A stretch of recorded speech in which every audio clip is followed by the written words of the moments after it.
and welcome back to your Small Spaces movement practices. Today we're going through another series of foam rolling. I've done a couple other videos. Basically today we're going to get a couple of the spots that we have not done in the other videos. Some spots that you may not have thought about, may not know of that you can foam roll. Mine is a softish like styrofoam one. Whatever one you have works great. It could be a longer one, it could be softer, it could have grids. Pretty much everything you can do with any type of roller. So our first one, we're actually gonna stand on it. So it's a pretty good idea to make sure you have a wall, something you can hold on to. You'll put your roller lengthwise on the ground, and then you'll stand right up on the top. So of course you don't have to hold on, but it's probably in your best interest. And you'll just start to gently roll forward and back, wake up the arches of your feet a little bit, which is nice. If you want to add a little bit more sensation, you can curl and wrap your toes around the roller. It's called our bird on a perch or prehensile when we're in Pilates class and footwork. And this is actually a way I like to begin a lot of my clients of the aging population. Helps to stretch out the calves, helps to wake up the feet. It's really important with balance. They've done studies that have proven that when we fall, it's because we're not really connected to our feet. So this is connection to the feet.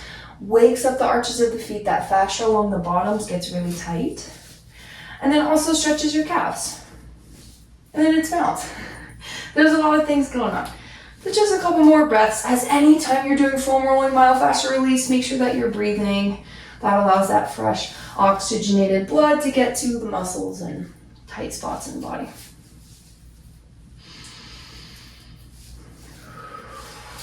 Good. And then slowly step off of it. And you'll bring it down to your seat. I have done the calves in another video, but this is a way to actually make it a little bit deeper. So the roller will go underneath you. You can sit on your ground, your mat, whatever. Knees can be bent for now, feet planted.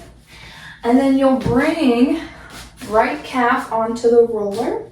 I like hands behind me so that I can lift and have a little bit of support. And instead of just lifting and rolling here, which is what I've shown with the tennis ball and this, cross left leg over the top and then roll there. So the weight of your leg adds on a little bit. Feels better for you to do it with your seat down. You can, you just won't get quite as much release happening. You can stop and roll side to side. Calves can be tighter on the inside, the outside, the upper, the lower. And of course, these are good for anybody to do, but especially, again, members of the aging population, our calves start to get really tight. And so any way we can work and release them, it really helps with our balance, getting up and down from the floor, from the bed, whatever you may have. Yeah, you can lift and roll. Yeah, and foam rolling doesn't need to take a long time. As you can see, spend 5 to 6 breaths doing one part of your body, and that can be plenty. And then we'll switch. So your left calf will go on the top, cross your right leg over the top, lift your hips, roll it out, up and down. If you'd rather have your hips down, you can do that as well. You can roll side to side on it. Just make sure you do really work all the different points of your calf. Foam rolling can help with stiff and sore muscles. It can help with that buildup of lactic acid that we get after we work out. Sometimes it's your DOMS, your delayed onset muscle soreness. Helps release and work through that. Especially if you have a problem spot in the body. A couple breaths a day will get you feeling a lot better. Good, you can lift up one more time if you'd like. Give it another roll. Great. And then bring your hips back down. We'll meet in a tabletop for the next one. So these next two can look a little bit funky, but they do feel really nice. And they're parts of the body I find people are not always aware that they can foam roll. So we're gonna do the backs of our arms, upper backs of our arms. This is your tricep, maybe a little bit of your deltoid, but we don't ever wanna be rolling on any bones, so you're not gonna go higher than that. And I'll do this right arm first so you can see. So you're on your hands and your knees. Roller is centered underneath you. Left hand can go on the ground. And then you'll bring your right arm on top of the roller. If you've ever done like a thread the needle stretch, it looks a little bit like that. It can feel and look a little odd, but you're basically in your tabletop doing the upper back of your arm. So tricep, maybe a little bit of deltoid, just no bone. Yeah, you can kind of rock forward and back a little bit, help release the muscle.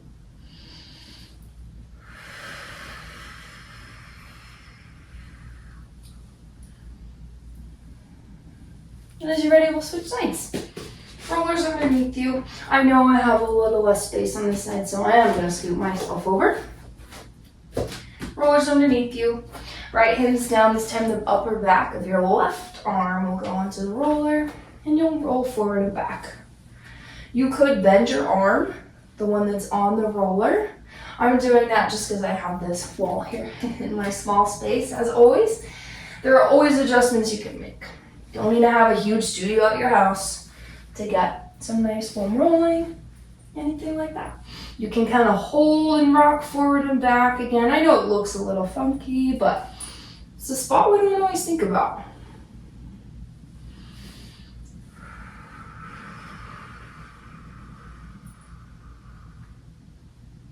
Yeah. And then take your arm off. For the next one, we're going to work into our chest. So our pecs, our chest muscles. This is another one that can look a little odd, but it's a spot that we don't always think to foam roll. So for feminine bodies, you're going to want to be careful, of course, about any breast tissue, but the roller will go lengthwise out in front of you. You'll come down onto one leg. I like to have my opposite bent to my side. That just helps me feel stable because you're not fully lying on your side, but you're not fully lying on your stomach either. And then your pec is this muscle up here. So of course, not any breast tissue, no collarbone, it's really right in the middle. You'll put your arm out, and I'm starting on the right so you can see. And it's pretty gentle. You're just rocking forward and back on your roller a little bit. It's not one where you need to move a ton. It's not huge muscle. You can always stay on that spot. Take a couple nice deep breaths. That allows the muscle and the tissue to kind of soften around your roller.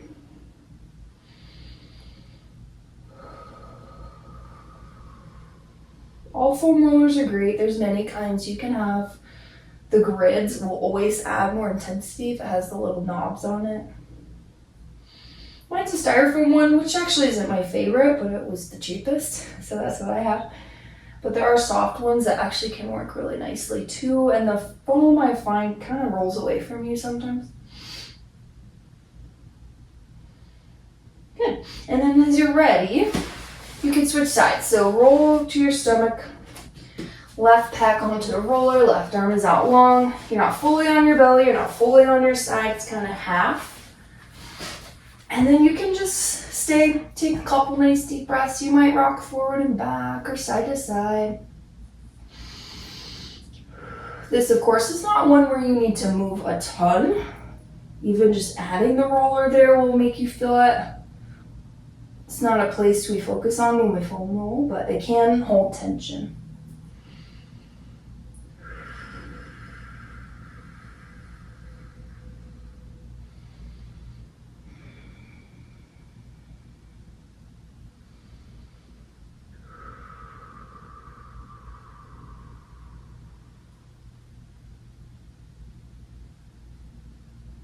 Okay, come to your stomach.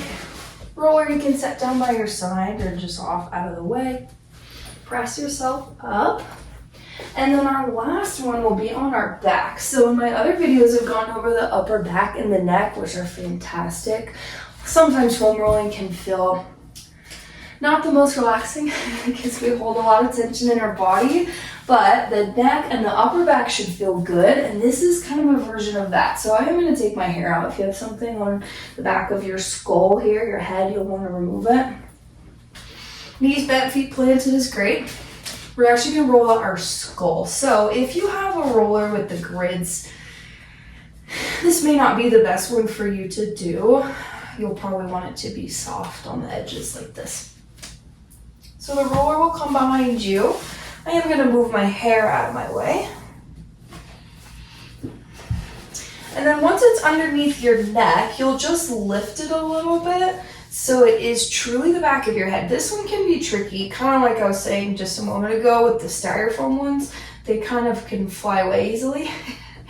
And the skull is a small area that's not, the roller doesn't want to sit at very easily. So, back of your skull onto the roller, and then you'll just nod up and down.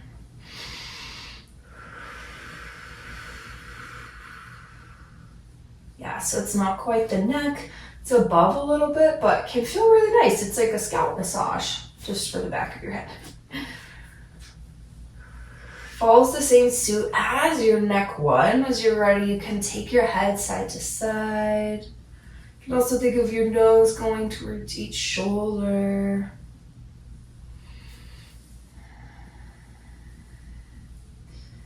If it moves at any time, just adjust it a little bit. You really want this directly the back of your head, your skull there. Next time you're halfway over to the left, stop and nod your head halfway to the left. Okay, this is one you can do with the roller on your neck, and it feels fantastic. It's one of the only things I find helps when you sleep funny on your neck. And then you'll take your head halfway to the right, nod halfway there.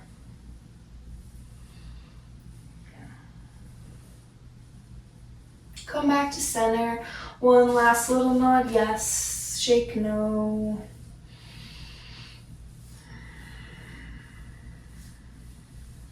Good. And take your roller out. Set it down by your side. Hug your knees into your chest. Come on up to your tall seat. Just see how you feel. This was a little bit full body. We did lower half, upper half, a little bit on our head. There's so many fun things you can do with your foam roller, with your tennis ball, your spiky ball, things like that. This is just a couple of them that you may not have known about. Have a really great rest of your day. Thanks for joining.